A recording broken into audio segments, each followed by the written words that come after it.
Feast of Christ the King was established by Pius XI in 1925.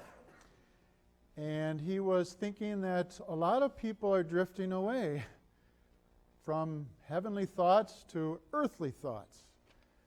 He saw the communist Bolshevik revolution in Russia, and now the whole goal was this world, not the next world. And we also saw during that era, Stalin was rising up. We had Hitler come, and we had Mussolini, so we had a lot of dictators. And so Pius XI wanted to establish this feast day of Christ the King. And what does it mean that he would be king of our lives? Well, he's certainly a very different king than what would have others expected. If you ever go to Europe and you go to a castle, where there's many castles, it's really kind of cool. Go to Segovia is one of my favorite places. Segovia, Spain, that's where St. John the Cross is buried. So if you go to Spain, you have to go to Segovia. Okay? And Segovia has this wonderful, beautiful cathedral. It's got John of the Cross where he's buried, and it's got a 2,000-year-old aqueduct, but it also has this big castle. And Queen Isabella spent much of her youth in that castle. Has cone tops, looks just like Disney. just like Disneyland. And a big moat around it. So what is a king? Well, a king has got a protected army. A king is rich. A king is powerful. Maybe lords it over the people. But Jesus is the antithesis of a lot of that, right? Jesus is the one who pours himself out. He's not the one who hoards riches. He's not the one who lords it over people, but serves people, washes our feet. Jesus is not afraid of the enemy. He loves the enemy. He doesn't build a moat. He welcomes with an embrace. And maybe we could say his throne is the cross. The cross. Now in Luke's gospel, there's a lot of both ands, kind of the whole story. You see the thesis and the antithesis, maybe throughout. I'll give you some examples. We find in Luke's gospel, not just like Matthew, Beatitudes, but we also find woes. You got Beatitudes and you have woes. In Luke's gospel, we have Mary, but we also have Martha.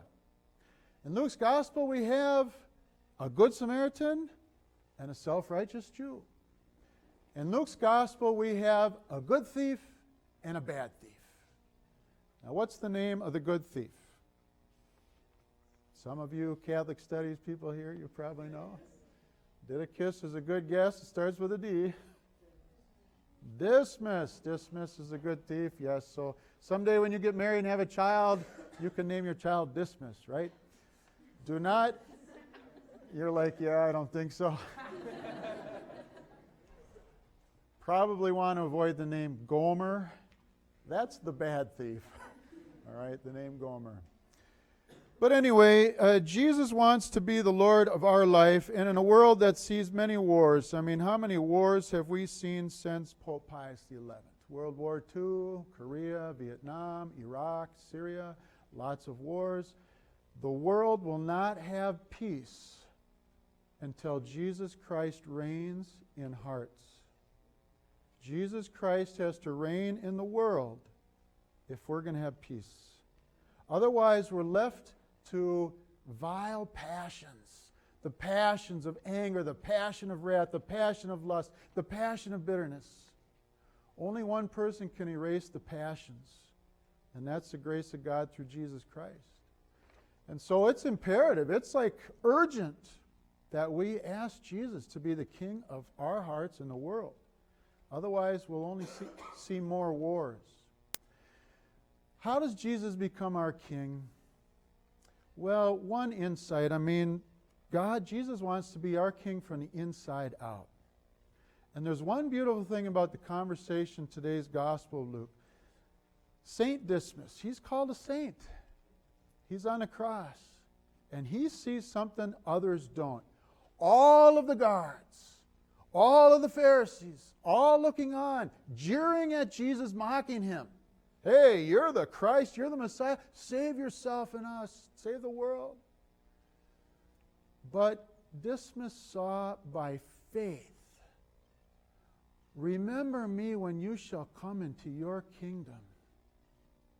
How beautiful. How beautiful was his eyesight on the cross. He saw not just who Jesus, he saw that Jesus was a king, and he saw that he was about to enter into the power of his kingship. That looked like a failure to everyone else. The crucifix looked like a failure. He's not a king. He's not leading an army. He's getting killed. But Dismas saw something true. He is the King of Kings. And so I'd like to just talk a moment about memory. You know, when we come to Mass, Jesus at the Eucharist, what does Jesus say at the Eucharist? Do this in remembrance of me. When the Jews celebrate Passover, they say they are making memory. And they believe the grace that came to their forefathers and mothers at the Red Sea comes to them when they make memory at the Passover. And when we come to Mass, we are making memory. And we believe the grace that come through Jesus 2,000 years ago comes to us again. And when we can have Jesus inside us through memory, we undergo his kingship. And he helps us defeat the passions, to make us Lord of our life, of our composite being. So we do this in remembrance of him, but you know what? He also remembers us. The good thief said, remember me when you shall come into your kingdom.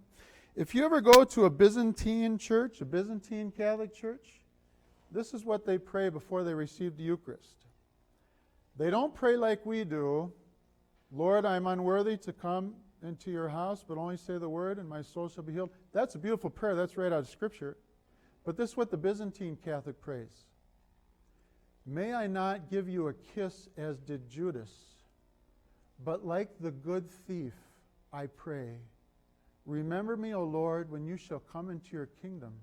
Remember me, O Master, when you shall come into your kingdom. Remember me, O Holy One, when you shall come into your kingdom. That's what Byzantine Catholics pray before they receive Jesus. So think about this for a moment. As you come to the Eucharist, we are making memory. We are remembering Jesus, and he is remembering us.